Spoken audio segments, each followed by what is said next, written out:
Hello नमस्ते, most welcome आप सभी का। उम्मीद है सब लोग बिल्कुल बढ़िया होंगे। तो स्टार्ट करते हैं आज के सेशन। और इस वाले सेशन में अपनी मौलिक अधिकार की क्लास को देख रहे हैं यूपीएसआई के लिए। देखो हमारा पहला क्वेश्चन क्या है।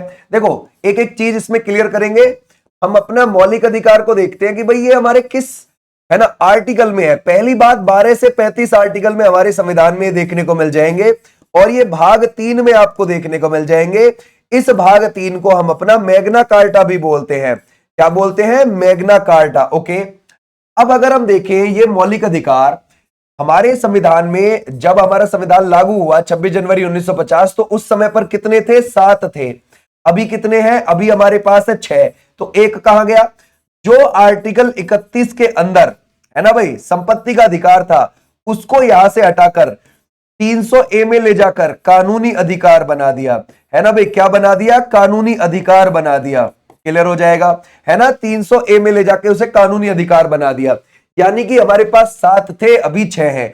किस संविधान संशोधन से ऐसा किया? 44वां संविधान संशोधन 1978 से हमने ऐसा किया। ओके भाई, यानी कि इसको वहां से निकाल के यहां शिफ्ट कर दिया। अच्छा, अब हमारा राइट आंसर कौन सा हो जाएगा? 12 से 35 के बीच में। अच्छा, आर्टिकल 12 में क्या चीज कहती है अगर आपसे यूं पूछा जाए? उसमें है राज्य की परिभाषा। राज्य की परिभाषा। क्लियर हो जाएगा? समझ गए? आप बोलोगे राज्य की परिभाषा कैसे? जैसे एग्जाम्पल के लिए मान के चलो, जो हमारी कोई भी चीज जो हमारे संविधान से जुड़ी हुई है, या फिर जैसे हम बोले भाई केंद्र में हमारी संसद है, ठीक है, हमारी केंद्र के अंदर संसद है। संसद में आपको पता है 2 सदन है, लोकसभा, राज्यसभा। या फिर आप राज्य जाओगे, राज्य में आपको विधानसभा, विधान परिषद मिलेगी। या फिर ऐसी बॉडी, ऐसी संस्था जो हमारे केंद्र सरकार से जुड़ी हुई हो, राज्य सरकार से जुड़ी हुई हो। ये सभी चीज, अगर ध्यान रखोगे, कोई भी चीज संविधान का या मौलिक अधिकार का, है ना, ध्यान रखोगे, ये मौलिक अधिकार का उल्लंघन करेंगी तो इनके ऊपर क्या होगी? कार्यवाही होगी। है ना। ये बात आपको आर्टिकल 12 में देखने को मिल जाएगी। ठीक है भाई। अच्छा, अब आता है आर्टिकल 13। क्या है सर? आर्टिकल 13, जैसे मान के चलो हमारी केंद्र की संसद ने, है ना, कोई ऐसा कानून बना दिया जो मौलिक अधिकार को नुकसान पहुंचाता हो, तो वो खुद में खुद ही जो भी को कानून बनाया है वो शून्य माना जाएगा, वो खत्म माना जाएगा। समझ गए? ये आर्टिकल 13 में है। तो आर्टिकल 12 और 13 को आप ध्यान रखोगे। ठीक है भाई, क्लियर हो जाएगा। चलो अब आगे बढ़ते हैं। बोलते हैं भारत के संविधान के निम्नलिखित में से कौन सा अनुच्छेद समानता के अधिकार से संबंधित है? हम किसकी बात करते हैं? समानता की बात करते हैं। देखो समानता आपको कहां से कहां तक देखने को मिलेगी? 14 से 18 तक देखने को मिलेगी। यह है समानता का अधिकार। 14 में क्या है? विधि के समक्ष समानता। विधि के समक्ष समानता, यानी कि कानून की नजर में सब इक्वल है, बराबर है। 15 में क्या है? जैसे कि धर्म हो गया, है ना भाई, जाति हो गई, या फिर लिंग हो गया, जैसे महिला पुरुष, या फिर जन्म स्थान, है ना भाई, जन्म स्थान। इस सब के आधार पर आपसे कोई भेदभाव नहीं किया जाएगा। अपने भारत में कहीं भी जन्म लिया हो, लड़का हो, लड़की हो, धर्म कोई हो, जाति हो, कोई भेदभाव नहीं होगा। 16 में क्या है ना, 16 में आपको है लोक नियोजन में समान अवसर। यानी कि क्या हो गया? लोक नियोजन में समान अवसर, यानी कि आपको, है ना, जो सरकार की नौकरियां होती हैं उसमें आपको समान अवसर दिया जाएगा, कोई भेदभाव नहीं किया जाएगा। ठीक है भाई। 17 में क्या है? छुआछूत के अंत की बात बोलता है ना भाई, छुआछूत के अंत की बात बोलता है, यानी कि अनटचेबिलिटी का अंत। अब हमारे देश में आपने कहीं देखा भी नहीं होगा, ये बहुत रेयर रह रहा है थोड़ा बहुत, उसका भी अंत होना चाहिए। ठीक है भाई। 18 में क्या है? उपाधियों का अंत है। किसका? उपाधियों का अंत है। ठीक है भाई, ध्यान रखो, उपाधियों का अंत। देखो अगर आपके पास, है ना, कोई डॉक्टर जैसी उपाधि है या फिर शैक्षिक कोई उपाधि है, वो तो चलेगी। आर्मी की कोई उपाधि है वो चलेगी, उसके अलावा और कोई उपाधि नहीं चलेगी। ठीक है भाई, क्लियर हो जाएगा। तो ऐसे आपने ध्यान है, शिक्षक, है ना भाई, ध्यान रखो, एक तो शिक्षक वाली उपाधियां, समझ गए भाई, एक ध्यान रखोगे, एक होती है सैन्य वाली उपाधियां, ये तो चलेंगी, उसके अलावा कोई और उपाधि नहीं चलेगी। और हमारे देश का नागरिक किसी दूसरे देश की उपाधि को लेकर हमारे देश में नहीं रहेगा। समझ गए? मींस हमारे देश का नागरिक किसी बाहर देश के कोई उपाधि धारण नहीं करेगा। समझ गए? तो ये भी आपने ध्यान रखना है। तो हमारा ये 14 से 18 तक है। आ जाओ नेक्स्ट पर।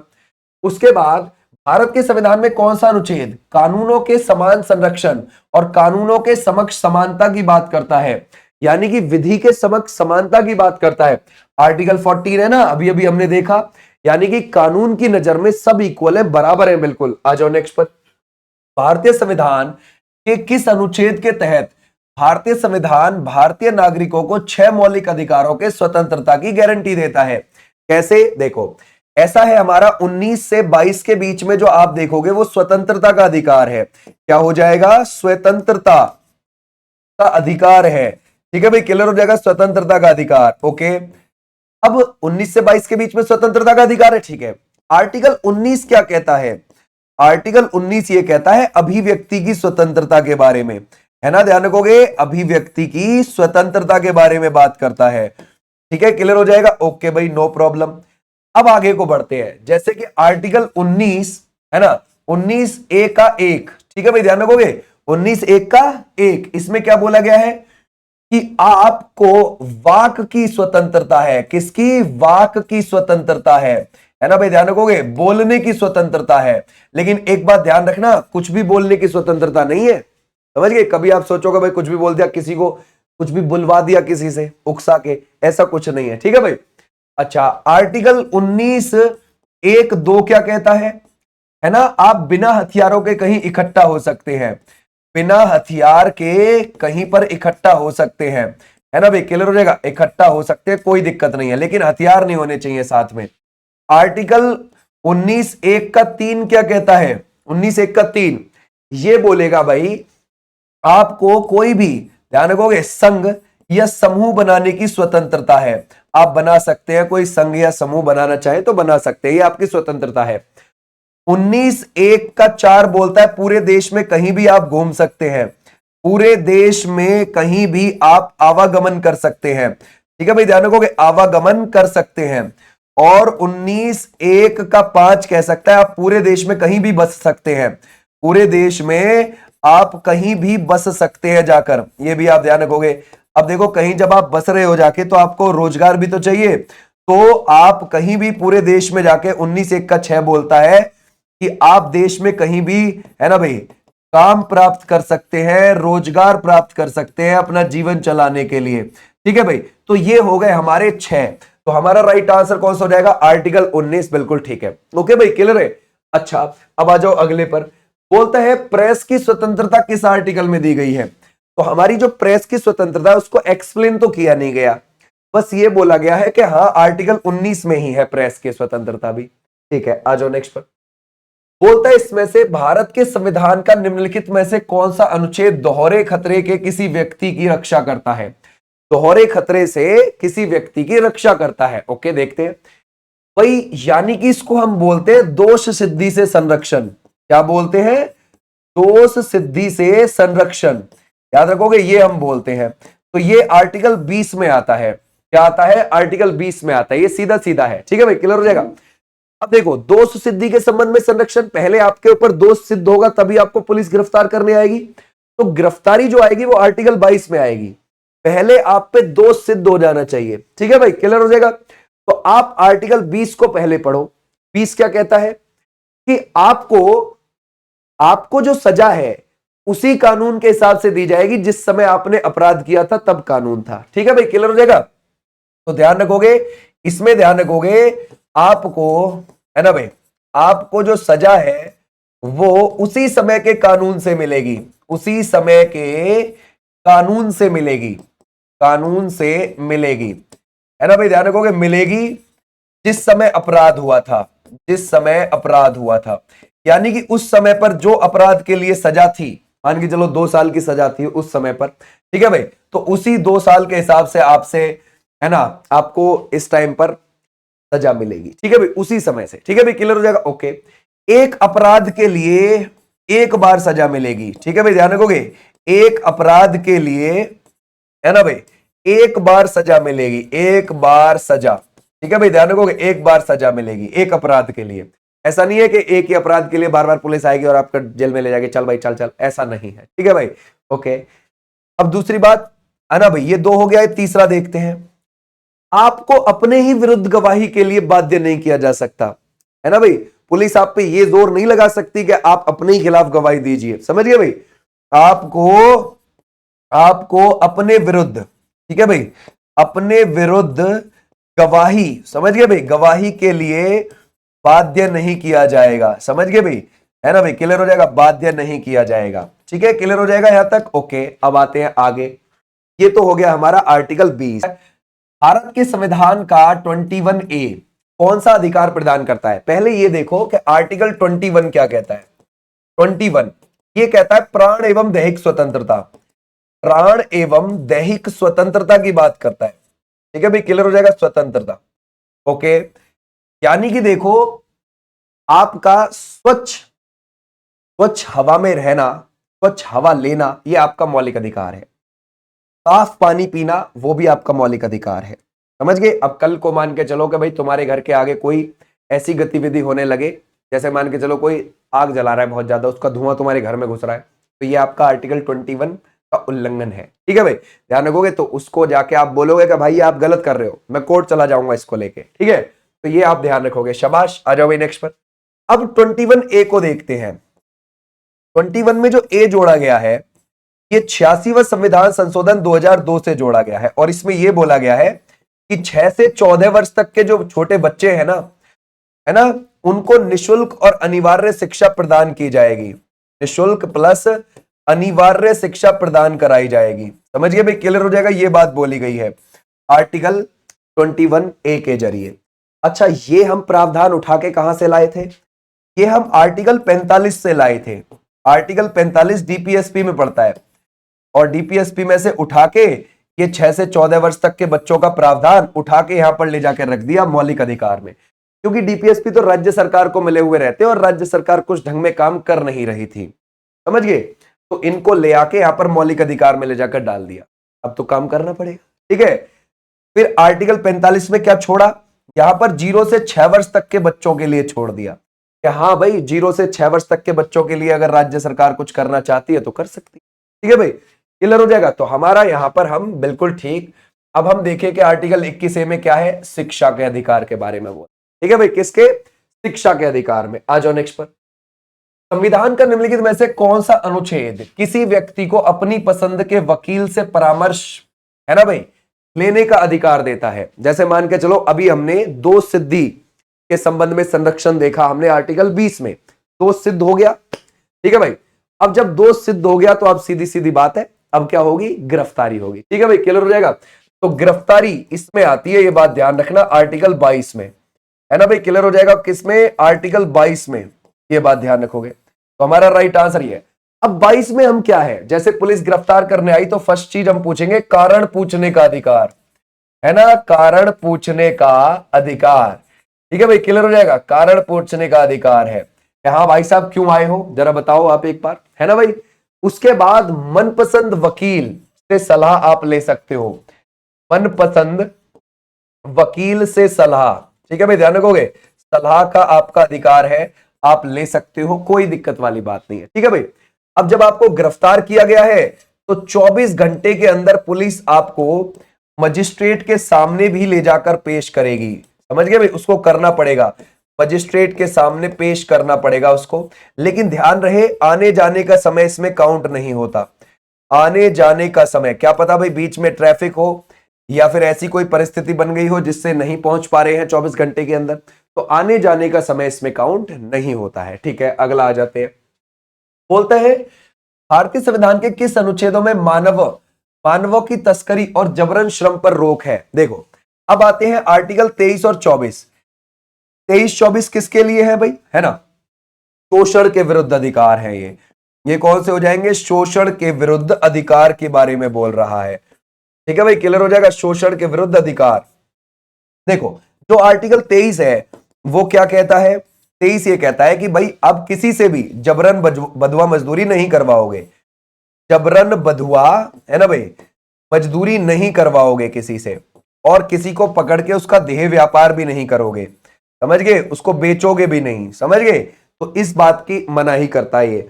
और आर्टिकल 24 क्या कहता है कि भाई 14 वर्ष से नीचे के जो बच्चे हैं, 14 वर्ष से कम के बच्चों को आप भट्टे या कारखाने पर कार्य नहीं करने दोगे, ठीक है भाई, भट्टे या कारखाने पर कार्य नहीं करने दोगे।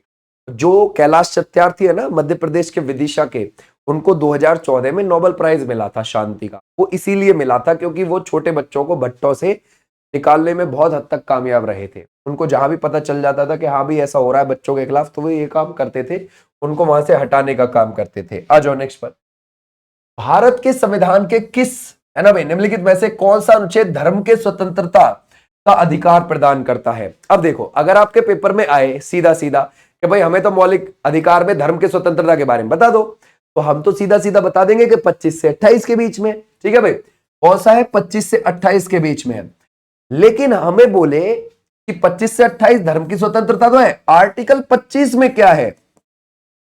देखो आर्टिकल 25 में है किसी भी धर्म को आप मान सकते हो, किसी भी धर्म को मानने, ठीक है भाई ध्यान रखोगे, मानने, उसका आचरण करने, ठीक है भाई ध्यान रखोगे, आचरण करने का प्रचार कर सकते हो आप, कोई दिक्कत नहीं है। किसी भी धर्म का जो आप माने ये आपकी स्वतंत्रता है, कोई आपको नहीं रोकेगा। समझ गए? क्लियर हो जाएगा? ओके। अगली बात, आर्टिकल 26 क्या कहता है ना भाई? धर्म का प्रबंधन, ठीक है भाई, धर्म का प्रबंधन करना है। जैसे मान के चलो आप जैसे मान के चलो आप कोई भंडारा करवाना चाहते हैं, माता जी के नाम पे, देवी जी के नाम पे, भगवान जी के नाम पे आप करवा सकते हैं, कोई दिक्कत नहीं है, वो आपकी मर्जी है। ठीक है भाई, ध्यान रखोगे। तो ये कौन सा है? धर्म का प्रबंधन के लिए, उसके लिए आप क्या है भाई? पैसा जुटाओगे। क्या जुटाओगे? पैसा जुटाओगे। तो ये आप कर सकते हैं, चंदा वगैरह इकट्ठा करके, और आपने कोई जागरण करवा दिया या कोई भंडारा करवा दिया, ये आप करवा सकते हो, आपके लिए छूट है। उसके बाद है आर्टिकल 27, है ना भाई? तो ध्यान रखोगे, धर्म के आधार पर आपसे कोई टैक्स नहीं लिया जाएगा। समझ गए भाई? टैक्स नहीं लिया जाएगा। जैसे एग्जांपल के लिए पहले क्या होता था, जजिया कर लिया जाता था कि अगर मुस्लिमों के इलाके में हिंदू रहेंगे तो उनसे जजिया लिया जाएगा भाई, सीधी सी बात है। तो अब ऐसा कुछ नहीं है, धर्म के आधार पर आपसे कोई टैक्स नहीं लिया जाएगा, इसको आप ध्यान रखोगे। क्लियर हो जाएगा? आ जाओ नेक्स्ट पर। अब आते हैं आर्टिकल 28। आर्टिकल 28 क्या कहता है? 28 कहता है कि जैसे मान के चलो कहीं पर कोई जागरण हो रहा है या फिर कहीं पर कोई पूजा हो रही है, आप उसमें जाके सम्मिलित हो सकते हो, ये आपका अधिकार है। आप वहां खड़े होकर उसमें सबके साथ जाके हाथ जोड़कर खड़े हो जाओ, नॉर्मली खड़े होना है, आप सम्मिलित हो सकते हो उसमें। ठीक है भाई, क्लियर हो जाएगा? है ना? कहीं पर पूजा अर्चना में आप, है ना भाई, पूजा अर्चना में सम्मिलित हो सकते हो, आपको कोई नहीं रोकेगा वहां पे। समझ गए भाई? क्लियर हो जाएगा? ये आपका अधिकार है, कोई दिक्कत नहीं है। ठीक है, आ जाओ नेक्स्ट पर। भारतीय संविधान के किस अनुच्छेद में अल्पसंख्यकों के हितों की संरक्षण की व्यवस्था है? देखो अल्पसंख्यक, पहली बात हमारे यहां पर अल्पसंख्यक कौन कौन है? जैसे हम कहने लगे, है ना भाई, हिंदू तो बहुसंख्यक में आ गए। हिंदू क्या है? ये तो भाई बहुसंख्यक में आते हैं, ये बात ध्यान रखना। अल्पसंख्यक में जैसे कि मुस्लिम हो गए, ठीक है भाई ध्यान रखोगे, मुस्लिम हो गए, सिख हो गए, सिख, ठीक है भाई, ईसाई हो गए, ईसाई, बौद्ध हो गए, ठीक है भाई ध्यान रखोगे, बौद्ध हो गए, जैन हो गए, पारसी हो गए। ये आपको जो 6 धर्म देखने को मिलते हैं ये अल्पसंख्यक की कैटेगरी में है। ठीक है भाई, ओके। अब अल्पसंख्यकों के लिए हमेशा आर्टिकल 29 और 30 याद रखोगे आप। तो हमसे कह रहा है कि अल्पसंख्यकों के हितों के संरक्षण, ये आर्टिकल 29 में है। देखो अल्पसंख्यकों के अंदर जैसे मुस्लिम है, सिख है, उनका जो अपनी संस्कृति है, जो उनका अपना कल्चर है, ठीक है, उसको वो बिल्कुल संजो के रख सकते हैं, कोई दिक्कत नहीं है, संजो के रख सकते हैं। क्लियर हो जाएगा? रख सकते हैं, हमें कोई दिक्कत नहीं है। समझ गए भाई?